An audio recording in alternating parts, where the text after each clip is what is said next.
Les principes du diable se retrouvent à chaque niveau de son système. La majorité de ceux qui disent adorer le Créateur ont leurs âmes et leur corps dans les chaînes. Prenons le principe de la prétendue supériorité de sa nature sur celle d'Adam, qui va muter dans le temps jusqu'à donner des divergences telles que celles qui ont opposé les partisans d'Uzaïr et du Messie d'Israël. Regardez-vous, regardez vos enfants dès le plus jeune âge. Quelle est ton équipe, ton film, ton acteur, ta réplique, ton chanteur, ta musique, ton youtubeur, ton tiktoker, ton influenceur, ton coach préféré? Quel est le personnage de dessin animé, la poupée, la peluche préférée de ton enfant?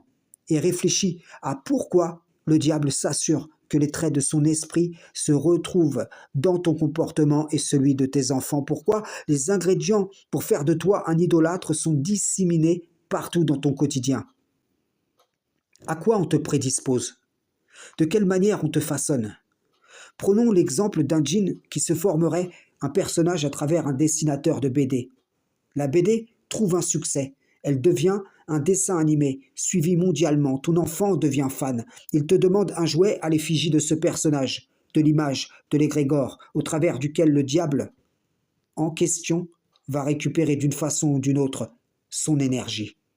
Quand c'est le Créateur qui devrait être aimé de tout notre cœur, de toute notre force, de toute notre pensée.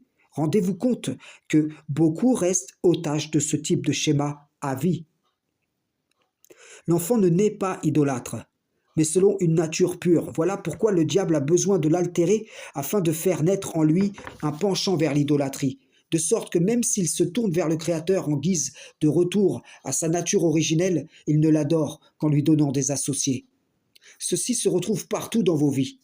Pensez-vous que la parole culte de votre film préféré vient de l'acteur ou du scénariste? Non, elle vient de l'entité. Et puisqu'elle est une référence dans votre vie, c'est une entité que vous associez au tout miséricordieux. Pourtant, il est écrit, tu ne vivras pas de pain seulement, mais de toute parole qui sort de la bouche de l'Éternel. Pas des paroles qui viennent des diables pour participer au faux brillant de ce monde. Tout ce que l'égrégore suscite, l'entité le récolte. Vous êtes littéralement, au travers de votre façon de vivre, en train de nourrir vos bourreaux. Un tel veut se marier, il veut absolument telle musique.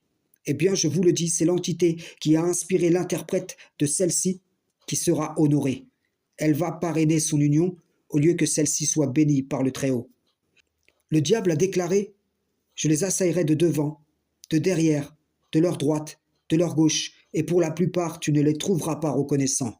Si certains ne le voient pas venir, d'autres sont sans aucun doute complices. Les diables profitent d'eux, et ils profitent des diables, tel un artiste qui reçoit la gloire du monde, tandis que l'entité inspiratrice récolte l'énergie suscitée par son art. Frères et sœurs en islam, salam, shalom.